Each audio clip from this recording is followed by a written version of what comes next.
And welcome back to another podcast with Mr. Hagan. On this podcast, we're going to continue looking at the expenditure approach for calculating the gross domestic product.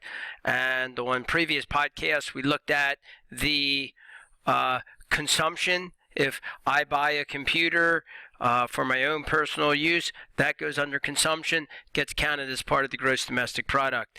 If a company purchases a computer, that would count as capital equipment, that would be gross investment, that would get counted as part of the gross domestic product. Remember, the big concept is that we are trying to calculate, to keep track of things that are produced. And if we keep track of what people spend their money on, well, the things that they buy must have been produced. So it's either the things they buy either goes under consumption, it goes under gross investment, or number 3, it goes under government spending. So any spending by the federal, state, and local governments that when they go out and they buy goods and services, that's going to get counted as government spending. It's an expenditure. Something was bought, so there must be production, so it's going to show up in gross domestic product. So for example, let's go back to my computer example.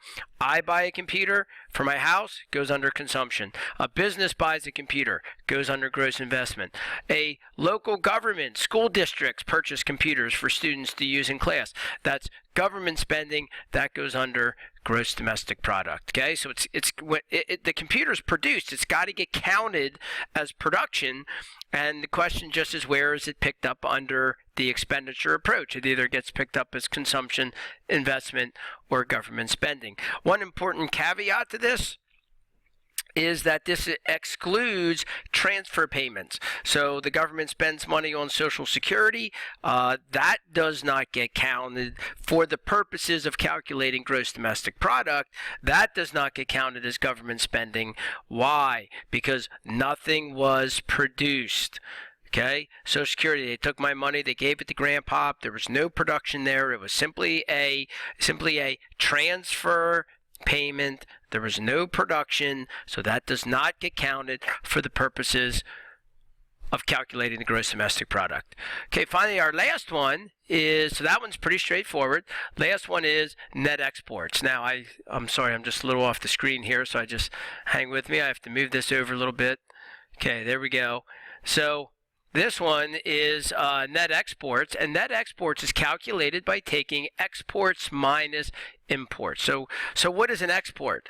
An export is a good that is leaving the country. We produced it in our country, and somebody in another country buys it. It exits our borders.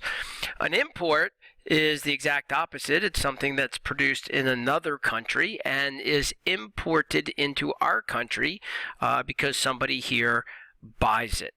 Now, net exports get counted as part of the gross domestic product, but the real way to think about it is not just this plus net exports, but really what it is it's C plus I plus G plus exports minus imports. And we want to talk a little bit about why exports get added and imports get subtracted. Okay, now why the exports get added to expenditures and therefore to the gross domestic product? Well, that one should be obvious. If we produce something in the United States, if we produce a car in the United States, and that car gets bought by somebody in Italy, well, that's got to get counted. A car was produced. How does it get counted? It gets counted when it leaves our country, when some guy from Italy buys it. That's an export. That goes under net exports, and that gets calculated as gross domestic product. And it should get calculated because a car was produced in the United States. So that part is kind of straightforward. The question is, why do imports get subtracted? What would be the reason for subtracting away imports? So an import, let's say we're talking about the United States, an American consumer buys a German car. Okay, so why does that have to get subtracted from production in the United States? It had nothing to do with production in the United States, did it? I mean, it was produced in Germany. We bought it. We just shouldn't we just not add it to our gross domestic product? We shouldn't just pay any attention to it at all. Isn't that what we should do? Well, not quite. Because when a consumer in the United States buys a German car, that car that he buys, let's say it's a $30,000 car, that's going to show up here as consumption as plus 30,000. It's going to make it look like a car was produced in the United States because an American bought the car, they spent $30,000 on it, that gets counted as consumption, and therefore it shows up as gross domestic product. And here's the point: it shouldn't show up as gross domestic product because it was not produced inside of the United States. So how do we deal with that? Well, over here it's going to get, if we subtract off the imports, if we subtract off the $30,000 that the $30,000 of imports, because that we bought the car from Germany, it came into the country, that was a $30,000 import. That $30,000 import gets subtracted off of the gross domestic product. It gets subtracted off of net exports. Now, these two, right here and right here, they're going to cancel each other out. So this is going to cancel out the $30,000 import, is going to cancel out the $30,000 consumption over here, and it needs to cancel it out because this car should not get counted as being produced in the United States because it wasn't produced in the United States. So it shows up here, gets subtracted off over here. Okay? And then just remember one last thing. We talked about this on an earlier podcast.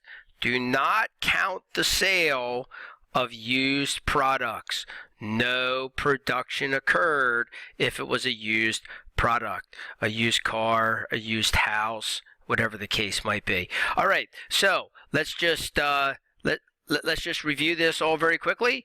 Anything that gets produced, somebody's going to buy it, and when they buy it, it's going to show up either as consumption, gross investment, government spending, or net exports, and then you add all that expenditure together and you get the gross domestic product. We'll talk about that a little bit more on another podcast. We'll actually start to look at some of the numbers for this, but we'll do that on an upcoming podcast. Thanks for joining me. This has been Mr. Hagan, and we'll see you on the next podcast.